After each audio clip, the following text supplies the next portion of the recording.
Collecting over $2 billion per year in revenue and considered a man-made wonder of the world, the Panama Canal is a triumph of human engineering.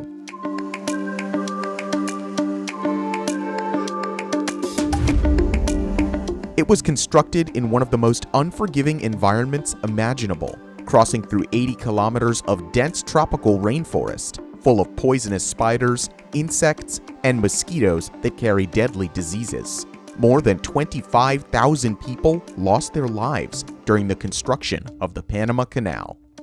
Today, 100 years after completion, the canal provides a safe passage between the Atlantic and Pacific Ocean, but still remains at the center of a political dispute. In today's video, we're taking a look at the turbulent history of the canal, and we fast forward to the future with the Chinese government taking control. Before we continue, make sure to like this video and subscribe to Top Luxury. Let us know in the comments below what you think about this mega project.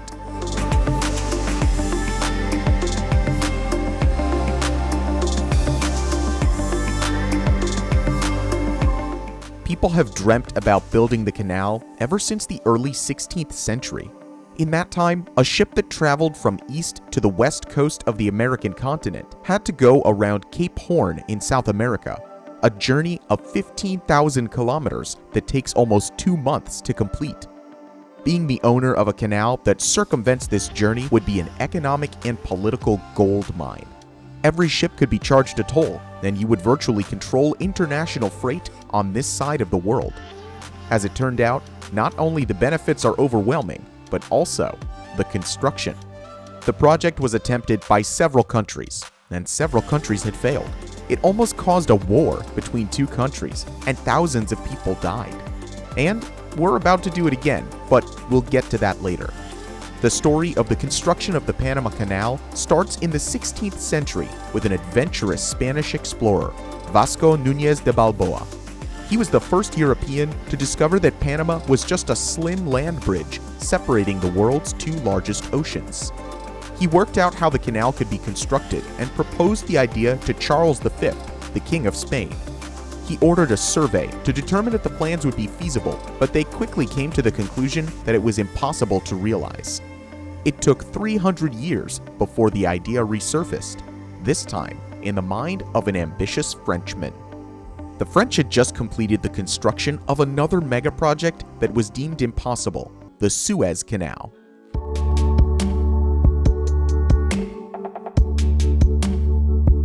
This canal connects the Mediterranean Sea to the Red Sea, and the French had developed a taste. The construction was supervised by a charismatic French diplomat, Ferdinand de Lesseps.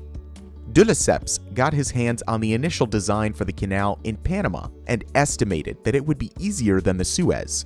It was only 40% of the length, and they now had some experience. The French government approved their plans and funded the entire mission. In 1881, construction began. In the meantime, there was another world power seeking to build the canal, the United States. Not in Panama, but a few hundred kilometers to the north in Nicaragua. Their canal would run from Brito on the Pacific side, over Lake Nicaragua, to Bluefields on the Atlantic side. There were a few concerns, especially about the consequences of ships going through Lake Nicaragua, the most important source of fresh water in Central America. Many scientists worried about the impact a canal would have on the lake and tried to persuade the United States to withdraw their plans. The French took the lead, but not for long. Their plan was to build a canal entirely at sea level, just like they did in Egypt, but they ran into serious engineering problems. The canal had to be deep enough for large vessels, but canal slopes tend to cave in if dredged too steeply. The solution was to build a canal that is 400 meters wide, but that is a lot of excavation work for a canal that's 80 kilometers long. There were other issues that the French had no solution for. The Atlantic and Pacific Ocean are at different heights due to tidal differences. This would turn the canal into a raging torrent of unstoppable force. Besides all these technical challenges, what really brought down the French was the hazardous environment. The jungle is swarming with mosquitoes that carry deadly, unknown diseases. The workers were dying in flocks with symptoms of malaria and yellow fever. 3 years after construction had started, the death rate was over 200 per month. The project was at a loss. In 1894, the construction company declared bankruptcy. $260 million had already been spent, which equals to a staggering $7 billion when adjusted for inflation. You could build almost 5 Burj Khalifas for that amount. The French made another futile attempt using different tactics, but officially halted production in 1894. For the French, this is the end of the story, but their failure paved the way for another protagonist, the United States. They were getting nowhere in Nicaragua, and in 1902, Congress authorized the purchase of the French assets. The only minor challenge they had to overcome was the Colombian government. In that time, Panama was not an independent country, but a province of Colombia. Their government felt that they were getting a bad deal, and they refused to ratify the agreement. The United States, however, has a way of dealing with uncooperative governments. In 1903, President Theodore Roosevelt sent a fleet of U.S. warships to surround the Colombian province. They lavishly supported the Panamanian independence movement, and later that same year, Panama became an independent country.